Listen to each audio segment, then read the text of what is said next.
Who do you think the best YouTuber out there is? Mr. Beast, without question. Do you think 100,000 views is better than 1,000 views? Yes. See, that's the problem. Welcome to the Troy Kearns Podcast. We talk all things real estate, business, and entrepreneurship. Today, I've got a very special guest, Spencer Cornelia. Spencer is a badass YouTuber, and he actually set this podcast up because we're in Vegas at his buddy Jay's house, formerly Richie Incognito's house. And Spencer, this podcast is selfishly for everybody who wants to grow a YouTube channel and have a massive amount of success doing it. I think everyone should. Right. So how did you get into YouTube? I got in, surprisingly, in 2013. I was interning for the Birmingham Barons, making $500 a month, and I spent my last dollar on a Sony camcorder because I saw this YouTube thing as the next thing. I was like, this is it. I need to get in. But it just was not the right time in life. I didn't have anyone to go in with me and start a YouTube channel, and so I wasn't able to start until 2015. But I was looking for side hustles at the time. So when were you in Birmingham? 2013.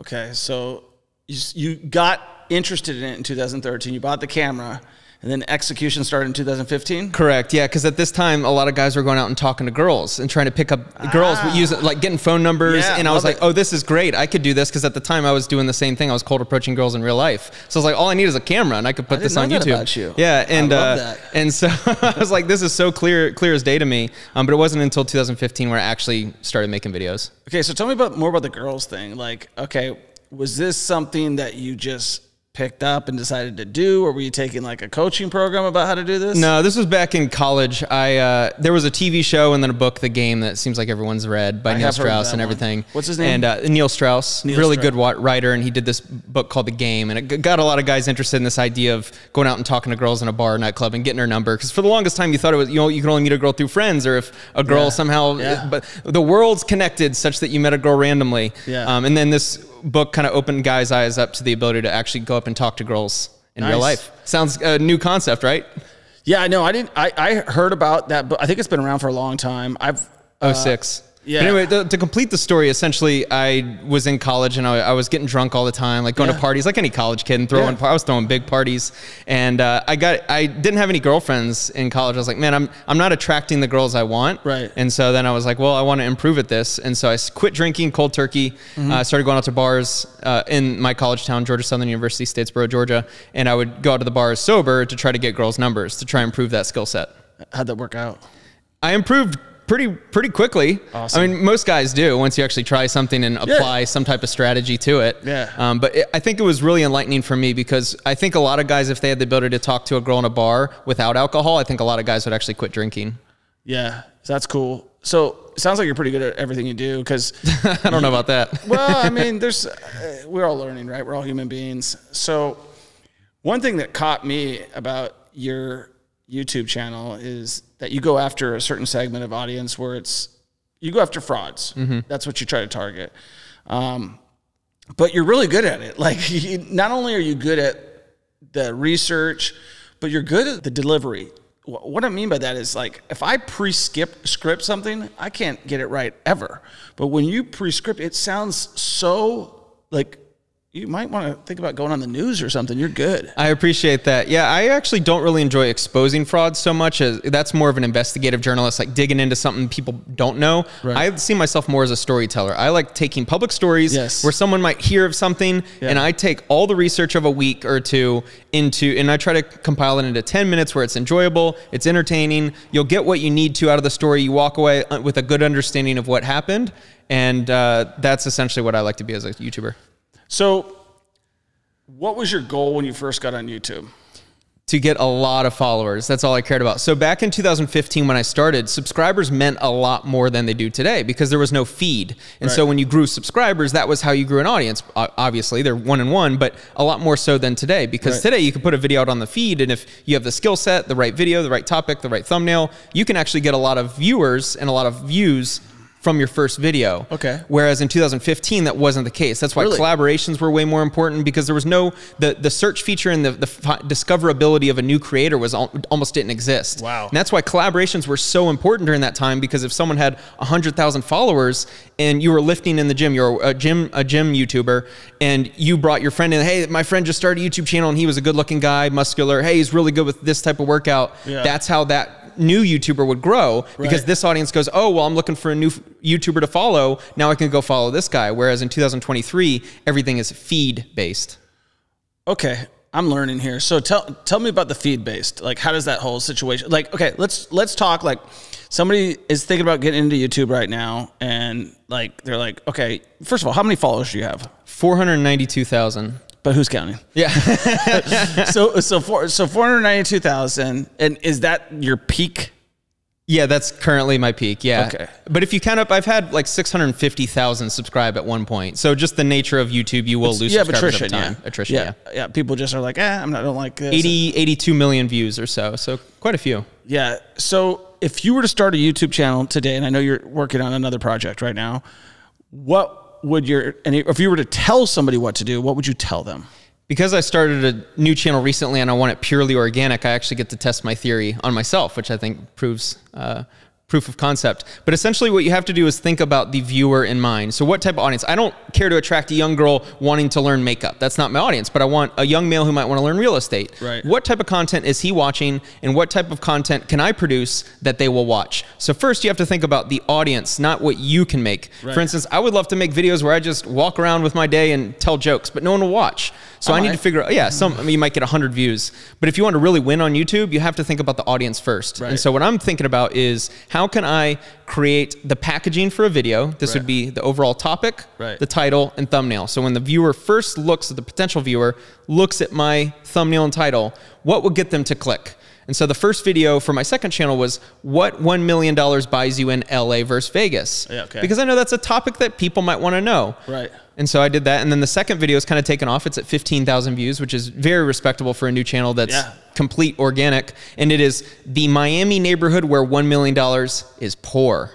Okay. Because it's a contradiction. It's like, well, $1 million is commonly referred to as a lot of money. That's the title? Yes. What does the thumbnail look like? It's me in my outfit. I was wearing a Miami outfit, like a Don Johnson white outfit. And I've kind of doing this number. And the house I'm using is a really nice house that it appears to be in a nice neighborhood. There's water views, so it reiterates the idea that I'm in Miami. So when you're putting it, because it's my understanding that YouTube is the second largest search engine. Correct. So should you be doing searchable terms with titles? The reason why vague advice is never good is because there's 32,000 different ways to win on YouTube. And so for some people, yes, the search feature is going to be, how to start a podcast in 2023 is obviously based on search, because I'm not going on YouTube wanting to learn that, but I might search that. Right. So if that is, and again, it goes back to the audience. If you're a successful podcaster and you want to start a podcasting coaching business, then making videos, how to start a podcast in 2023, the materials needed for new podcast creators, like those are very searchable queries. So that would be a totally different angle of YouTube. What I'm speaking about is what most people want to do on YouTube, which is just, you want to get views and subscribers and vanity metrics. So no, I like your way better. I was doing my way, and that's why I'm asking. So I was using it as search engine optimization first, but you're saying you're better off to come up with it, because I'm always arguing with my editor who comes up with a lot of I'm like, what? That's not searchable. And he's like, it'll work, trust me. And so it's more important to have a catchy title or something that succinctly says what you're trying to convey. Do you think 100,000 views is better than 1,000 views? Yes. See, that's the problem. Because if you got 100,000 views in India and you were selling a US-based coaching service that's literally irrelevant, versus Alex Hormozy or Ryan Pineda getting 1,000 views, they might draw in 20 different people that'll pay $10,000 for coaching.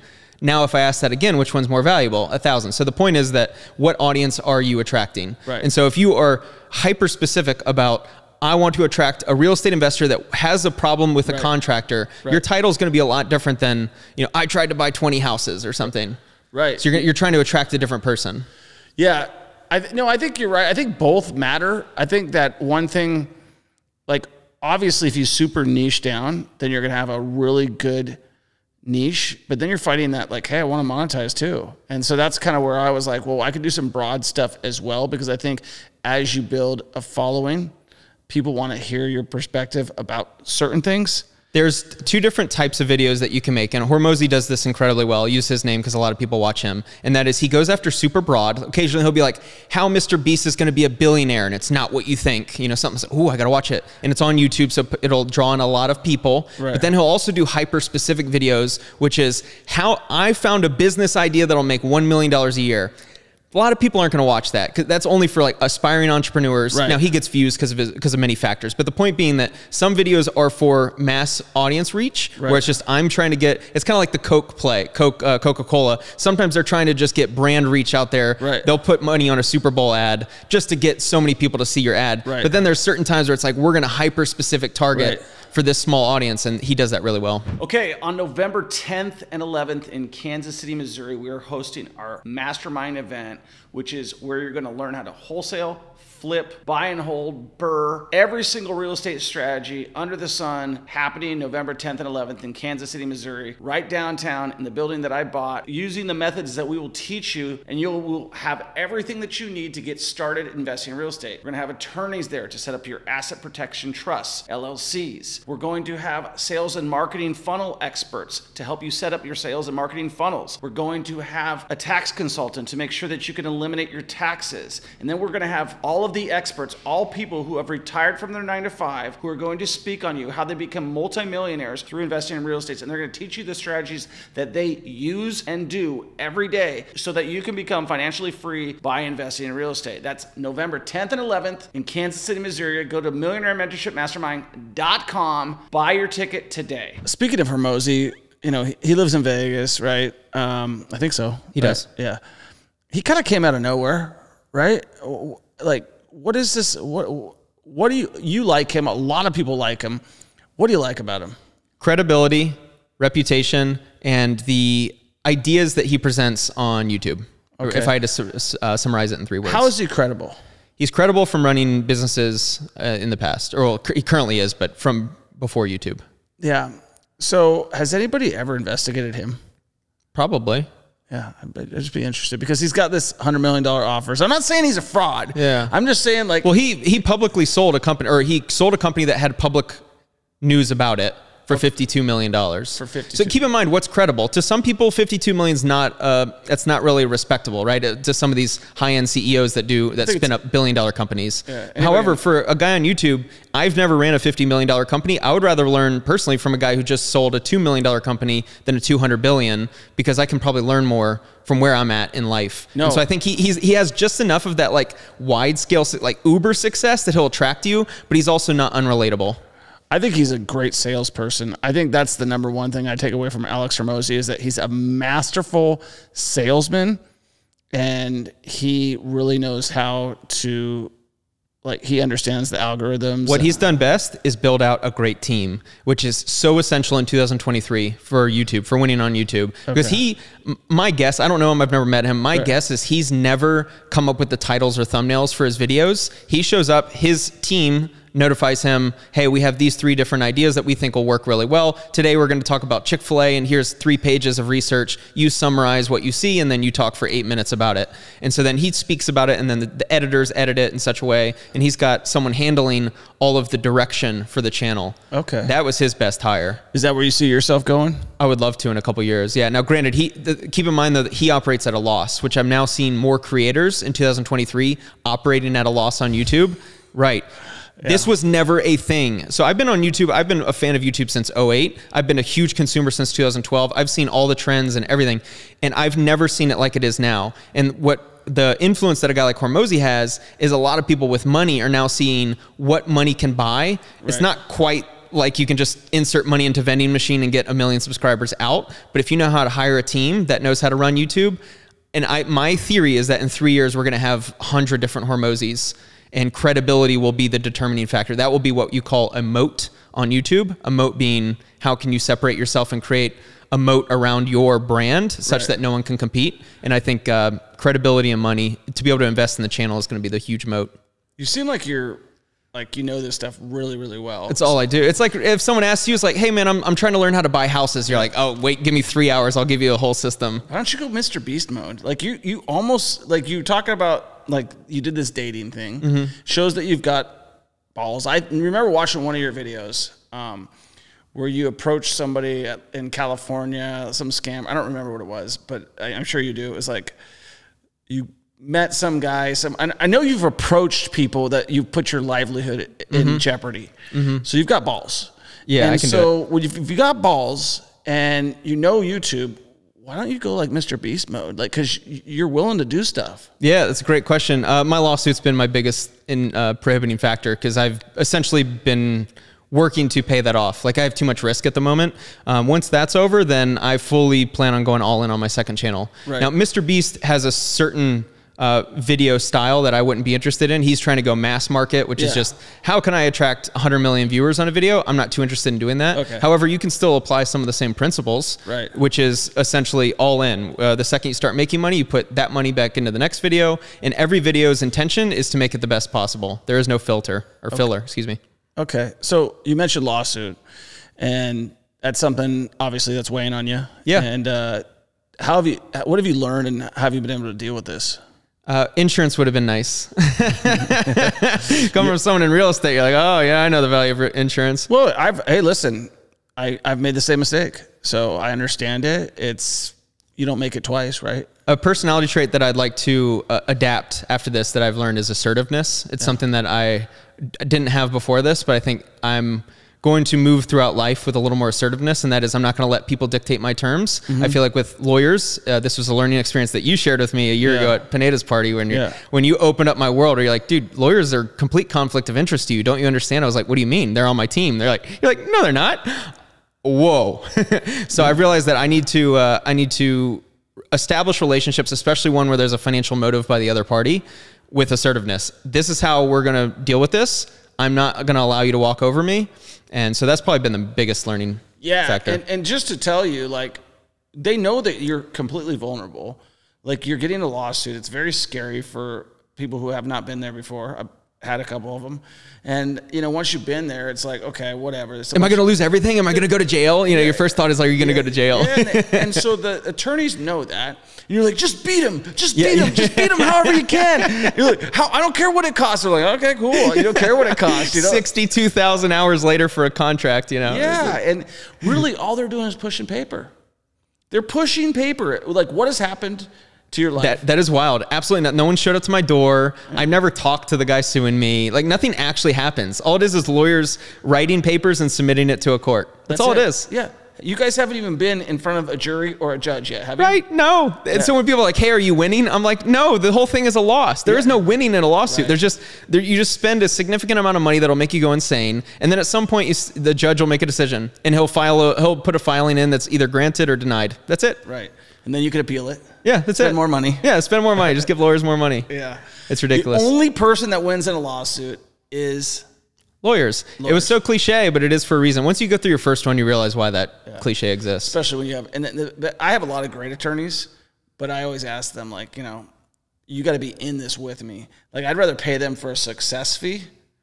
Like, if you win, you get X. If you lose, I pay you Y. If you got somebody who's just like, no matter if I win or lose, you're still paying me $650 an hour. Like, what's his incentive to win? His incentive is to take it as long as possible to have it. There's no incentive. So I always try to find out, like, how do I get somebody to have the same incentive that I have? But that's crazy. So I'm sorry that you're going through that. I think that once you get through it, you'll learn a lot of life lessons. Sounds like you've already learned a few, but it definitely is one of those things that is weighing on you. I've had things like that myself. It sucks. Like, you wake up thinking about it, you go to bed thinking about it, you're at lunch, you're thinking about it, and it's one of those things, like, where you're like, what did I do to deserve this to happen to me? And then you have to reset your brain to realize that you're a badass YouTuber, that, like, this is not going to define you, and it's some schmuck and wherever that just wants to push somebody around. I agree. I think I'll be great whenever it's over. I'm going to probably take a month or two off to reset my whole body wiring. I don't know, maybe Hawaii. Come hang Brazil. out with friends. Yeah. Oh, that'd be nice. Or Panama. Colombia. Yeah, that would be nice. Yes, if I win, especially if I win and the fees come back, whatever. But anyway, I'm excited for when that day happens, because I love YouTube. I love this game. I do think I have a skill to grow a second channel. And essentially what happens on YouTube is there's trends. Right. Okay. And when you catch a trend early, this is what'll carry you to a quote unquote top, whatever that is. Some niches are millions of followers, some are hundreds of thousands. And so I had the chance to ride a trend, and I peaked. And then when the trend kind of goes away, then you're stuck, because the YouTube just doesn't push you as much. However, if you can make content that's based on you and originality, and there's the moat is your personality or your style of making videos, then you're not as beholden to niche trends. Who do you think the best YouTuber out there is? Mr. Beast, without question. What about the best new YouTuber that most people haven't heard about? That you like, wow, this guy's good. Oh man, you kind of caught me on, I'm not sure. Yeah, because I just know you consume it and you know it. And like, I mean, I would say that Hermosi is pretty new YouTuber. Yeah, sorry. I thought you meant like sub 50,000 followers. That's like unrealized. I would say somebody that's just new to the show that you're like, wow, that guy grew quick. I would say Caleb Hammer's the first to come to mind. He took over a niche that was actually kind of slowly dying out, which is the personal finance space. And he came in with a new style and he's been blowing up. That's been incredibly impressive to see. My friend James Janney, he's known, but he's still crushing. He only releases 1 or 2 videos a year, max. Oh, really? Yeah, he's at 20 videos released and almost 2 million subsibers. That's pretty. On only 20 videos. 20 videos? Yeah, it's insane. So everything bangs. Everything's multiple millions of views. His video he just released last week is probably one of the 5 best videos I've seen on YouTube. Why does he only do 1 or 2 a week? Because a year? If you watch one, they're Netflix level of quality. Oh, really? Oh, yeah. He's probably the best editor on YouTube. Do you know that Netflix is one of the top 100 companies in the world? Wow. The SaaS model, right? The power of subscription revenue. Holy shit. Dude, content in 2023 is it. Like, that's why I think if someone's starting out, if someone had $10,000 and your real estate on YouTube, I think that going all in on content is actually the better play. I think right now real estate should be used as I'm rich and real estate will make me wealthy down the road versus I'm trying to get rich. Because I mean, how do you get rich buying rentals right now? I mean, if you know, obviously, if you know how to buy subject to and undervalue and all this game, but you're not getting to 10,000 a month from cash flow. Okay, I totally agree with you. Now let me argue something completely different. Okay. All right. And then I talk this all the time. I talked to Pineda about this on the golf course today. I said, you know, what happens if YouTube shuts off your monetization? Done. Although my counter to that is you still have attention. And so there are a lot of channels that are actually not monetized, but if, let's say that t-shirt is yours, that's your brand. If you're still putting videos out there, hey guys, if you want to buy my t-shirt, that's irrelevant to monetization. So that's why you have to have another product besides just 100% agree. YouTube. Yep. Because what happens is YouTube is a for-profit company. Google is a for-profit company. The first thing that they're going to do is they're going to start crimping down on the amount of money that they're paying off to their creators. And guys like Graham Stephan are going to be like, well, I'm still making lots of money. And then they're going to crimp it down again. They're going to say like, hey, I'm still making lots of money. And then eventually they're going to say, you know what? We're just not going to pay anybody anymore. That's what I think is going to happen. I don't see that ever happening. TikTok doesn't pay anybody anything. No, but they never did from the start. YouTube's never changed their monetization. They haven't changed it once? Nope. Their percentage. Now they are getting stricter on who is allowed in the partner program. So that I'll give you some leeway there. For instance, if you start talking about COVID in 2020, they might strike down your channel. Why? Did you know about this? No. Oh, they cut channels, and if you spread anything about COVID, if you mention COVID, then the video is likely demonetized. So that I'll give you that. That's sometimes you can make content. Fresh and Fit's a recent example. They were making content for years, then all of a sudden overnight, YouTube said no more in the partner program. Wow. Yeah, that happened to a guy who's coming to my mastermind, Brian Casella, and he was actually on. Oh, yeah. I know him. Brian? I used to watch him. Yeah, he told me, he's like, it zapped me, dude. I was like crushing it overnight, and then the next thing you know is I'm done. All right, so we're wrapping up because I do have an appointment that I have to go to, so I'm sorry to rush this. I really want to, we need to do this again. We'll do part 2. Yeah, so drop some bombs in terms of knowledge that people need to know and why they should follow you, number one. Because if you like interesting stories, I like to, whenever I make a video, I try to think about the audience in mind, about not maybe a story I'm necessarily interested in, but just what would a lot of people be interested in and how can I make it interesting? Cool. And how do they find you? Spencer Cornelia on YouTube. Okay. Pretty easy to find. I'm the only one. Cool. Awesome. But you said dropping bombs. The quickest one, if anyone wants to start in social media, I think the key is how can you make interesting stuff for people? If you're interesting, people will watch, right? There's obviously bad signs that, I mean, if you're the Liver King, like you're watching it's a car wreck instead of watching to like be inspired. But if you can be interesting, people will follow you. And so I think that is the key, is don't worry so much about what type of videos to make or what you want to do or what products you want to sell. How can you be interesting? Now, what would you have done differently if you started? Branding. Branding is not something I did well. Branding being a very clear message, a very clear pathway, and content all falls within a very specific box. Awesome, man.